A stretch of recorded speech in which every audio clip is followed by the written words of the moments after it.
ಎಲ್ರಿಗೂ ನಮಸ್ಕಾರ. ನಮ್ಮ ಅಡುಗೆ ಚಾನೆಲ್ಗೆ ಸ್ವಾಗತ.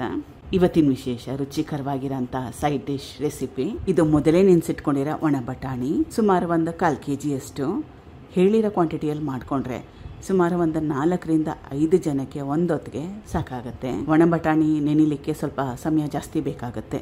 ಬೆಳಗ್ಗೆ ಮಾಡ್ಕೊಳಂಗಿದ್ರೆ ರಾತ್ರಿ ನೆನೆ ಹಾಕಿ, ಅಥವಾ ರಾತ್ರಿ ಊಟಕ್ಕೆ ಮಾಡ್ಕೊಳಂಗಿದ್ರೆ ಬೆಳಗ್ಗೆ ನೆನೆ ಹಾಕಿದ್ರೆ ಒಳ್ಳೆಯದು. ಇದ್ರ ಜೊತೆಗೇ ಅಂದರೆ ನೆನೆಸಿಟ್ಕೊಂಡಿರೋ ಒಣ ಬಟಾಣಿ ಜೊತೆಗೆ 2ರಿಂದ 3 ಹಸಿ ಆಲೂಗಡ್ಡೆನ ಸಿಪ್ಪೆ ತೆಗೆದು ಮೊದಲು ಚೆನ್ನಾಗಿ ತೊಳಿಬೇಕು. ತೊಳೆದ ಮೇಲೆ ಸಿಪ್ಪೆನ ತೆಗೆದು ಸೇರಿಸಿಟ್ಕೊಂಡಿದ್ದೀನಿ. ಇದನ್ನು ಕುಕ್ಕರ್ನಲ್ಲಿ ಬೇಯಿಸ್ಕೋಬೇಕು. ಹಾಗೆಯೇ ಬೇಯಿಸ್ಲಿಕ್ಕೆ ಒಣ ಬಟಾಣಿ ತುಂಬಾ ಸಮಯ ತಗೊಳುತ್ತೆ. ಕುಕ್ಕರ್ನಲ್ಲಿ 2ರಿಂದ 3 ಸೀಟಿ ಕೂಗಿಸ್ಕೊಂಡ್ರೆ ಬೇಗನೆ ಆಗೋಗುತ್ತೆ. ಇದು ಬೇಯೋಷ್ಟರಲ್ಲಿ ಅಂದರೆ ಕುಕ್ಕರ್ ಆಗಿ ತಣ್ಣಗಾಗೋಷ್ಟರಲ್ಲಿ ಬೇರೆ ಸ್ಟೆಪ್ಗಳನ್ನ ಮಾಡಿಕೊಂಡ್ರೆ ಬೇಗನೆ ಮಾಡ್ಕೋಬೋದು. ನೆಕ್ಸ್ಟ್ ಸ್ಟೆಪ್ಪಲ್ಲಿ ಮಸಾಲಾನ ರುಬ್ಕೊಳ್ತಾ ಇದ್ದೀನಿ. ಮಿಕ್ಸಿ ಜಾರ್ ತೊಗೊಂಡಿದ್ದೀನಿ. ಸಣ್ಣದಾಗಿ ಕಟ್ ಮಾಡಿ ಇಟ್ಕೊಂಡಿರೋ ಕಾಯಿ ಚೂರುಗಳು, ಹಸಿ ತೆಂಗಿನಕಾಯಿ ಚೂರುಗಳು, ಸಣ್ಣ ತೆಂಗಿನಕಾಯಲ್ಲಿ ಅರ್ಧ ಹೋಳಷ್ಟನ್ನ ಉಪಯೋಗ ಮಾಡಿದ್ದೆ. ತುರಿದು ಕೂಡ ಉಪಯೋಗ ಮಾಡ್ಬೋದು, ಕಟ್ ಮಾಡಿ ಕೂಡ ಹಾಕೋಬೋದು.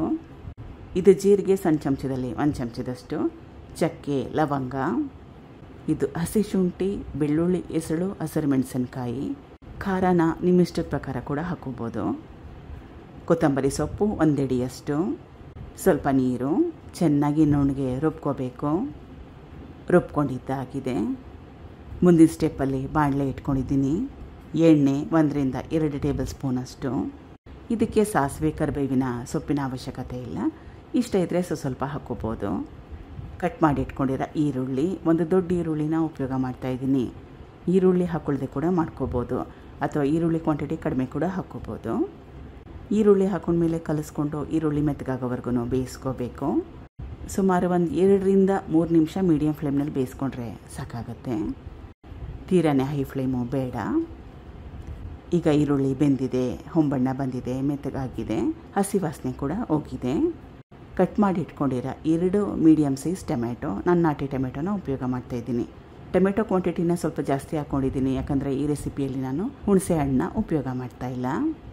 ಟೊಮೆಟೊ ಹಾಕೊಂಡ್ಮೇಲೆ ಕಲಿಸ್ಕೊಂಡು ಟೊಮೆಟೊ ಮೆತ್ತಗಾಗೋವರೆಗೂ ಬೇಯಿಸ್ಕೋಬೇಕು. ಬೇಗ ಆಗೋಗುತ್ತೆ. ಒಂದು 2ರಿಂದ 3 ನಿಮಿಷ ಬೇಯಿಸ್ಕೊಂಡ್ರೆ ಸಾಕು. ಈಗ ಟೊಮೆಟೊ ಚೆನ್ನಾಗಿ ಮೆತ್ತಗಾಗಿದೆ. ಇದು ಮಸಾಲೆ ರುಬ್ಬಿಟ್ಕೊಂಡಿದ್ನಲ್ಲ, ಅದು ರುಬ್ಕೊಂಡಿರೋ ಮಸಾಲೆನ ಹಾಕೊಂಡ್ಮೇಲೆ ಕಲಿಸ್ಕೊಂಡು ಚೆನ್ನಾಗಿ ಕುದಿಸ್ಕೋಬೇಕು. ಗ್ಯಾಸ್ ಸ್ಟವ್ನ ಲೋ ಫ್ಲೇಮ್ನಲ್ಲಿ ಇಟ್ಕೊಳ್ಳಿ, ಅಥವಾ ಐ ಫ್ಲೇಮ್ ಮೀಡಿಯಮ್ ಫ್ಲೇಮ್ನಲ್ಲಿ ಇಟ್ಕೊಂಡ್ರೆ ಎದುರುಗಡೆನೇ ಇದ್ದು ಆಗಾಗ ಕಲಿಸ್ತಾ ಇದ್ರೆ ಒಳ್ಳೆಯದು, ಇಲ್ಲಾಂದರೆ ತಳ ಸೀದೋಗುತ್ತೆ. ಈಗ ಗ್ರೇವಿ ಚೆನ್ನಾಗಿ ಕುದೀತಾ ಇದೆ.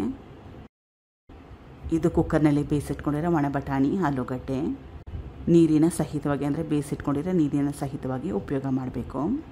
ಇದಕ್ಕೆ ಗರಂ ಮಸಾಲ ಅವಶ್ಯಕತೆ ಏನಿಲ್ಲ, ಬೇಕಿದ್ರೆ ಸ್ವಲ್ಪ ಹಾಕೋಬೋದು. ಕನ್ಸಿಸ್ಟೆನ್ಸಿ ಹದ ನೋಡಿ, ನಿಮ್ಗೆ ಯಾವ ರೀತಿ ಬೇಕು ಅಂತ. ಮತ್ತಷ್ಟು ತೆಳುವಾಗಿ ಬೇಕನ್ನಂಗಿದ್ರೆ ನೀರನ್ನ ಜಾಸ್ತಿ ಹಾಕೋಬೇಕು. ಕನ್ಸಿಸ್ಟೆನ್ಸಿ ಫೈನಲ್ ಆದಮೇಲೆ ರುಚಿಗೆ ತಕ್ಕಷ್ಟು ಉಪ್ಪು ಹಾಕೊಂಡ್ಮೇಲೆ ಕಲಿಸ್ಕೊಂಡು ಚೆನ್ನಾಗಿ ಕುದಿಸ್ಕೋಬೇಕು. ಈಗ ರುಚಿಕರವಾಗಿರೋ ಒಣ ಬಟಾಣಿ ಗೊಜ್ಜು ಅಥವಾ ಒಣ ಬಟಾಣಿ ಸಾಗು ರೆಡಿಯಾಗಿದೆ. ಪೂರಿ ಜೊತೆಗೆ ತುಂಬಾ ಚೆನ್ನಾಗಿರುತ್ತೆ. ಚಪಾತಿ ಜೊತೆ ಅಂದರೆ ಎಲ್ಲದ್ರ ಜೊತೆಲೂ ಚೆನ್ನಾಗಿರುತ್ತೆ. ಬೆಸ್ಟು ಪೂರಿ ಜೊತೆಗೆ. ಟ್ರೈ ಮಾಡಿ, ತುಂಬಾ ಸುಲಭವಾಗಿ ಈಸಿಯಾಗಿರೋ ಅಂಥ ಗ್ರೇವಿ ಇದು.